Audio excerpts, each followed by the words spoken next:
me record this. Okay. Is it recording?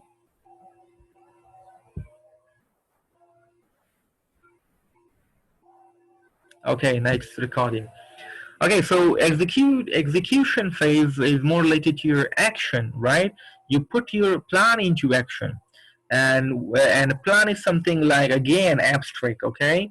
And if you want to bring it into reality, it's only by implementing the execution plan of any project. So there are 4 steps, the integral parts of any execution phase.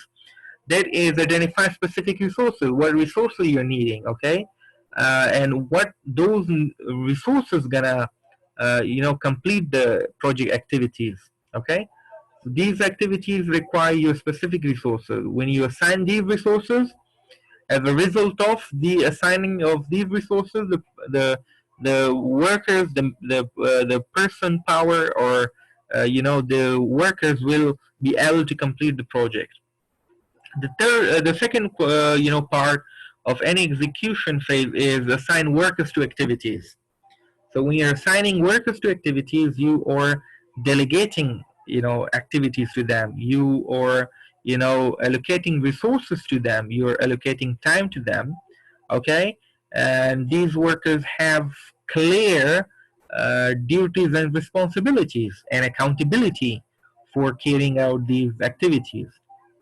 The third question is about scheduling, dear students.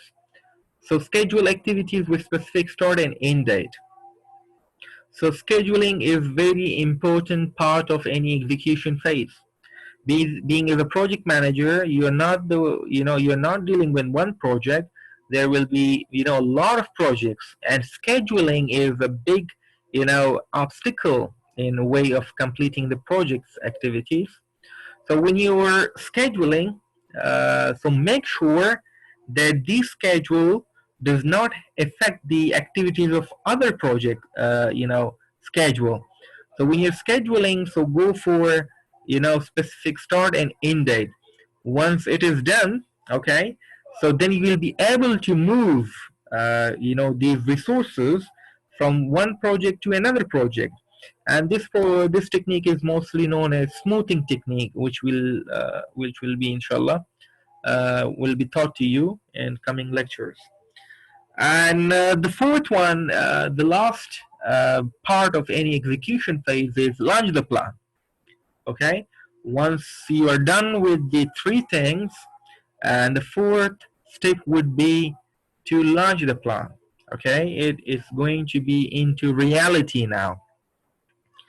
So here in the footnotes, I have given also, some project execution is phase in which plan design in prior phase of project lifecycle is put into action. Project execution is to deliver project expected results. Okay, when you want to achieve the project's goals, okay, in order to achieve it, in order to bring it to reality, execution phase will help you achieve those expected results or deliverables.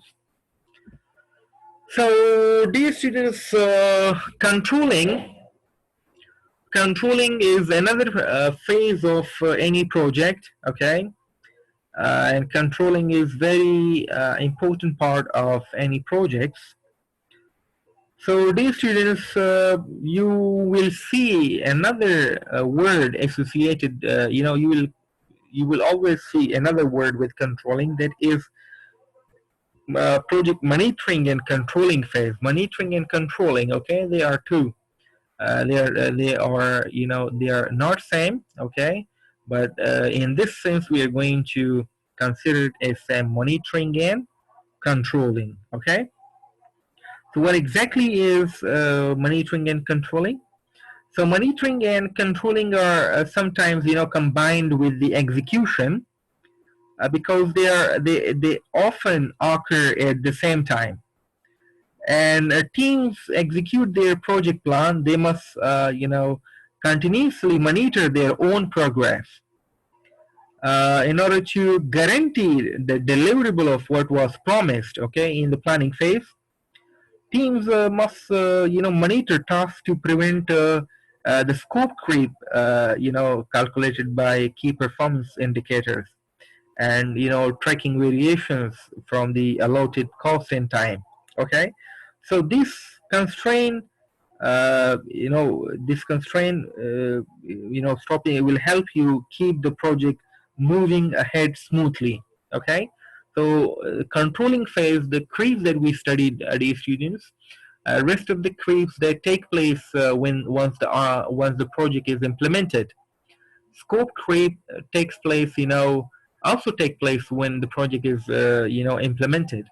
So in the controlling phase, you see these creeps, they are keeping you away from your track, and this is where the monitoring and controlling function is implied, where you see, you compare the planned work with the actual work, what you planned and what exactly is there, what actually you have accomplished. The difference can be identified or analyzed by applying the controlling and monitoring techniques. Okay, and you will likely find out the deviation that exists between your expected results and actual results. Okay, so there are some other controlling system we have, dear students, like when we have in the footnote, if you can see, when we have preventive control system. Okay, preventive control system is based on the concept that the problem has not been detected, and the solution has already been provided. Okay, so you are like a preventive control system is applied, problem detected before it arises. So even you are matching your activities with the plan activities, and if you see that the in the future you're likely to experience a problem, so problem detection is already taken place. Okay, and it is already been resolved. And the second system we have reactive. Here the problem arises and then you find out the solution for that, for those problems. Okay, and preventive, you don't let the problems take place, and before that you get rid of the problem. So these students, as part of planning process, an initial schedule is created, and the schedule lists the following things. Okay, what must be accomplished in the project. Okay, so you see here the expected results. Okay, when each task must be accomplished, so you are actually comparing the expected or the planned schedule, okay, with the actual schedule. Okay, so and the third one, who is responsible for completing each task. Okay, so the person to whom the tasks have been delegated or assigned, in controlling system or controlling function, you hold them accountable for the decisions or for the actions they have taken regarding each task. What deliverables are expected as a result of completing the project. Okay, so these are the four questions. Somehow, if if you observe deep down, so you will see the planned work and the actual work. This is how the controlling system will work. You're comparing both with each other, and you're finding deviation. Once you find the deviation, then you take corrective steps in order to eliminate those problems. And those problems are, sometimes there is a problem escalation. As I've told you that projects are of unique nature, and the problem that we are dealing with is also unique. So you have to, come up with a unique solution. Majority of the cases, these problems are unique, and you do not have, a perfect solution for that. So what you need to do in problem escalation, dear students, You need to communicate this problem with the, with someone higher than you, superior than you, in terms of experience, in terms of implementing, different and many projects.